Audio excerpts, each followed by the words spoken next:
என்னோட போஜனம் பண்ணாம ஆண்டவர் போஜனம் வரும் ஐக்கியத்தை சொல்லுகிறார். அதுல என்ன சொல்லுகிறார்? ஒரு ஐக்கியத்தை குடும்பங்கள்ல உள்ள அவர் வந்து வாசம் பண்ணி நாம குடும்பத்துக்குள்ள எப்படி நாம் ஒற்றுமையா இருக்கிறோமோ அதே போல ஆவியானவர் நம்மோடு இணைந்து அவர் ஐக்கியமாய் இருக்கும்படியாக விரும்புகிறார். ஹalleluya சொல்லுங்களேன். ஹalleluya. இந்த காலைவேளையில ஒவ்வொரு குடும்பங்களுக்குள்ளும் ஆண்டவர் உள்ளே வந்து வாசம் பண்ண விரும்புகிறார். அநேக வீடுகளை நாம் பெருசா போட்டிருப்போம். இந்த ஆண்டவருடைய வீடு, இயேசுவே இந்த வீட்டுக்கு தலைவர் என்று போட்டு வச்சிருக்கிறோம். அவரே எங்களுடைய வீட்டின் விருந்தினர் அப்படி நாம் போட்டு வச்சிருக்கிறோம். வாக்குத்தத்தங்களை எழுதி பலகையில் எழுதி போடுவதற்கு நாம் ஆசைப்படுகிறோம் ஒழிய, ஆனால் எங்களுடைய வீட்டில இயேசுவுக்கு நாம் இடம் கொடுப்பது கிடையாது. அவர் அதுதான் சொல்றாரு, இதோ நான் வாசற்படியில் கதவை தட்டுகிறேன். நான் கிறிஸ்தவனாய் கேட்டா, ஆமா நான் கிறிஸ்தவன். நான் ஆலயத்தில் செல்கிறேன், ஆமா நான் ஆலயத்தில் செல்கிறேன். எப்ப ஆலயத்தில் செல்கிறேன்? மாசத்துக்கு ஒருக்கா நான் போகிறேன், வருஷத்துக்கு ஒருக்கா நான் போகிறேன். நான் பேர் கிறிஸ்தவனாய் நான் வாழ்கிறேன் ஒழிய, என்னுடைய வீட்டுக்குள்ள ஆண்டவர் இருக்கிறாரா இல்லையா என்பதை நான் பார்ப்பது கிடையாது. என்னோட ஆண்டவர் இருப்பார் என்றால் நான் எதை குறித்து கலங்குவதும் இல்லை, பயப்படுவதும் இல்லை. ஆமென். என் குடும்பத்தில் ஆண்டவர் வாசம் பண்ணுவார் என்றால் நான் எதை குறித்து கவலைப்பட மாட்டேன், யோசிக்க மாட்டேன். ஏனென்றால் எனக்கு தெரியும் ஆண்டவர் எல்லாவற்றையும் எனக்காக செய்து முடித்தார், எல்லாவற்றையும் அவர் பார்த்துக் கொள்வார் என்று. அப்போது ஆண்டவர் சொன்னார் தீர்க்க தரிசனமாக என்ன சொன்னார்? நான் உன்னை விட்டு விலகுவதில்லை, கைவிடுவதில்லை, நான் உன்னோடு கூட. அவர் வாக்குத்தத்தம் பண்ணினார், நிச்சயம் எங்களை விட்டு விலக மாட்டார்.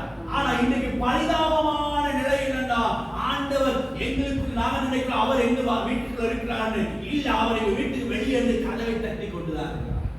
ஆமென். நாம இன்னைக்கு எதுக்கு கதவை திறக்கிறோம் சொன்னா ஆண்டவருக்கு கிடையாது, நம்ம மற்ற காரியங்களுக்கு தான் கதவை திறக்கிறோம். எனக்கு ஒரு பிரச்சனை வரும் பொழுது அந்த பிரச்சனை தீர்த்துக் கொள்ள வேறு வழி இருக்கிறான்னு கதவை திறந்து பார்க்கிறேன். நான் அந்த கதவை திறக்கும் பொழுது அந்த கதவுக்குள்ளாக பிரச்சனைக்குரியவர்கள் தான் வீட்டுக்குள்ள வருகிறார்கள் ஒழிய, அந்த பிரச்சனை தீர்க்கிற ஆண்டவரை நான் வெளியே போட்டு வைத்திருக்கிறேன். யோசித்து பாருங்க. ஆமென். ஆண்டவர் எங்க வீட்டுக்குள்ள இருந்தா எது நமக்கு பெரிய காரியம் கிடையாது. ஆமென். வேதம் சொல்லுது எப்படி? உலகத்தில் இருக்கிறவர்கள் வேண்டியது இருக்கிறவர் பெரியவர். பெரிய தேவன் எனக்குள்ள இருக்கும் பொழுது, என் வீட்டுக்குள்ள வந்து வாசம் பண்ணும் பொழுது நான் ஏன் பயப்பட வேண்டும்? நான் கடந்ததை குறித்து நினைக்கிறேன், கடந்ததை குறித்து யோசிக்கிறேன், கடந்ததை நான் பேசுகிறேன். ஆண்டவர் சொல்ற கடந்ததை நிறுத்தி கலங்காதே, நடந்ததை மறந்துவிடு, கர்த்தர் புதிய காரியம். ஒவ்வொரு நாளும் அவர் ஏன் எங்க வீட்டுக்குள்ள வந்து வாசம் பண்ணுகிறார்? அவருக்கு ஏன் அந்த கதவை திறந்து வைக்கிறோம்? ஒவ்வொரு நாளும் ஆண்டவர் எனக்காக புதியவைகளை செய்கிறவராய் இருக்கிறார். ஆமென். நான் நேற்று செய்ததை அல்ல இன்றைக்கு நான் செய்ய போகிறேன். நேற்று நடந்ததல்ல இன்றைக்கு நடக்க போகிறது. ஆண்டவர் என்னோட இருந்தா எந்த குடும்பத்தில் நடக்கிறது என்னுடைய குடும்பத்தில் நடக்காது. என்னுடைய குடும்பத்துக்கு ஆண்டவர் புதிய திட்டங்களை வைத்திருக்கிறார், புதிய காரியங்களை வைத்திருக்கிறார். புதியவைகளை தேவன் என் குடும்பத்துக்கு வந்து வெளியே கொண்டு வர பார்க்கிறார். ஹalleluya. நான் பழசுதான் நினைக்கிறேன். ஆமென். பழைய காரியங்களை தான் யோசிக்கிறேன், பழசுதான் நான் பேசிக்கிட்டு இருக்கேன். பழசெல்லாம் உதறி தள்ளு. ஆமென். எங்க வீட்டுல சில நேரம் பழைய காரியம் நம்ம உதறி வீசுவோம், பழசு வச்சுக்கூட. சிலர் சொன்னாங்க இல்லை ஞாபகத்தில் இருக்கிறது தான் டேஞ்சர். ஆமென். ஞாபகத்தில் இருக்கிறது தான் சில பாருங்க வீடுகள் பழைய காரியங்கள் பழைய சாமான்கள் வந்து வச்சுக்கிட்டு இருப்பாங்க. ஆனா ஆண்டவர் சொல்ற நான் புதியதை செய்வேன். உங்களுக்கு பழசு வேணுமா? புதுசு வேணுமா? புதுசு. நான் புதுசுதான் விரும்புவோம். என்ன புதிய காரியங்கள் அடுத்த குடும்பத்தில் நடக்காத எங்க குடும்பத்தில் ஆண்டவர் செய்ய ஆரம்பிப்போம். நான் பார்க்கிறேன், அடே அந்த வீட்டுக்கார அடுத்த குடும்பத்தில் அவன் ஒரு காரை வாங்கிட்டான், நான் இப்ப வேனை வாங்கணும். அவன் ஒரு சைக்கிளை வாங்கிட்டான், இப்ப நான் ஒரு மோட்டார் பைக் வாங்கணும். அவன் பாஸ்டர் ஆகிட்ட நானும் ஒரு பாஸ்டர் ஆகணும்.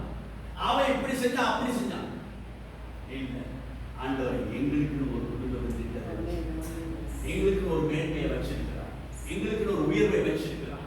அதான் ஆண்டவர் குடும்பத்தில் செய்ய போகிறார். ஆச்சரியப்பட்ட அளவுக்கு மற்றவர்கள் செய்யாததை தேவன் எனக்குள்ள இருந்து குடும்பத்துக்கு வந்து செய்ய பார்க்கிறார். விசுவாசிக்கிறீங்களா? ஆமென். அல்லது இதுதான் கர்த்தருடைய திட்டம். அதாவது சொல்றாரு, நான் வாசற்படியிலிருந்து கதவை தட்டுகிறேன். ஒருவனின் சத்தத்தை கேட்டு கதவை திறந்த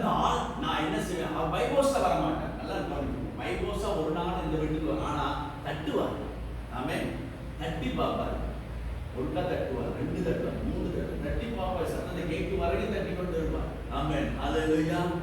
ஆனா ஒரு நாள் வரும் பொழுது நாம அவர் தட்டி தட்டி பார்த்துட்டே சொல்றார். அவர் பாட்டு ஒரு கதை, ஒரு வேதத்தில் உன்னத பாட்டு புஸ்தகத்துல என் பிரியமே எங்கோவதி எழுதுவா ஆண்டவர் பாரார் வந்து அவர் கிடக்கிறா அசிங்கமா கருப்பாவி கிடக்கிறா. உன்னத பாட்டு புஸ்தகத்துல வாசிப்பா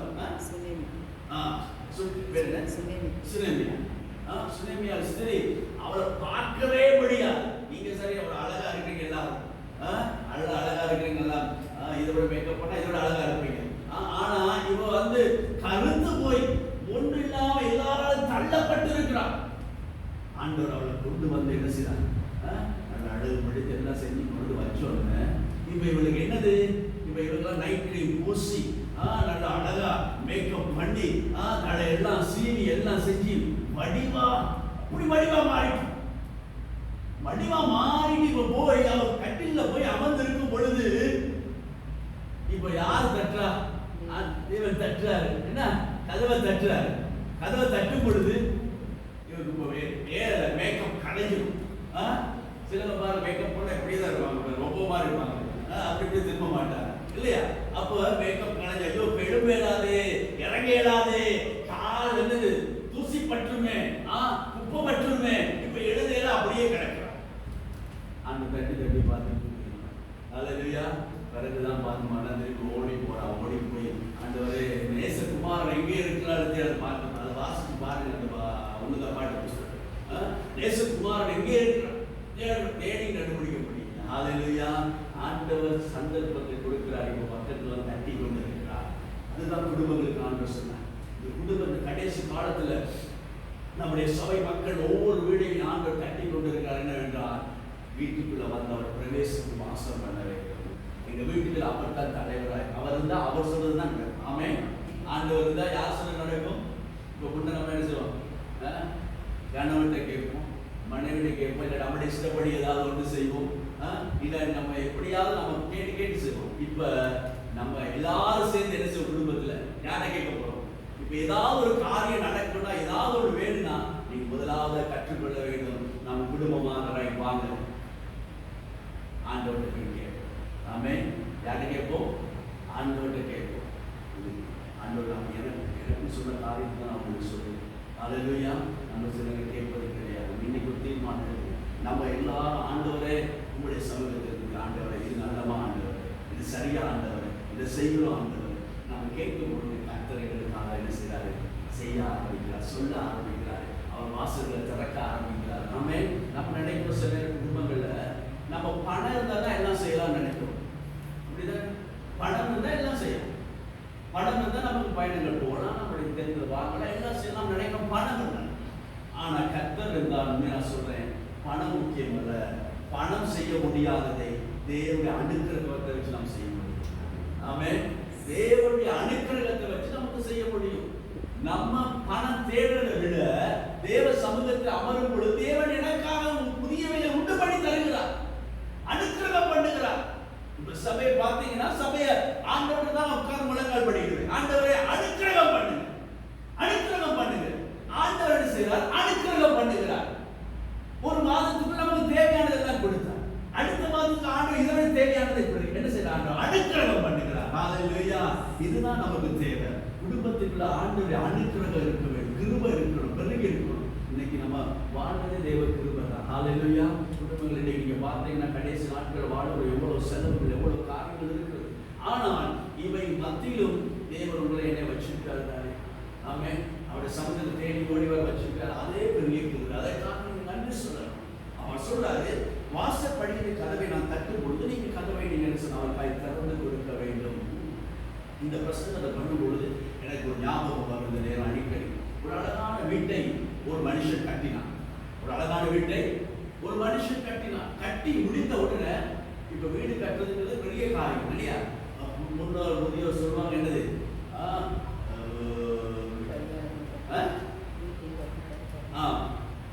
ஆயிரம் கல்யாணம் கட்டலாம், ஆனா ஒரு வீட்டை கட்ட ரொம்ப கஷ்டம் இல்லையா? அப்போ ஒரு வீட்டை நம்ம கட்டி முடிக்கும் போதுதான் அதுக்கு பிறகுதான் நம்ம உட்கார்ந்து பார்ப்போம், ஆண்டவரே இவ்வளவு செலவு போச்சா, இவ்வளவு போயிருக்குது. அப்புறம் தான் அந்த செலவை அடைக்கிறதுக்கு நம்ம தலை பைத்தியமே பிடிச்சிடும் இல்லையா?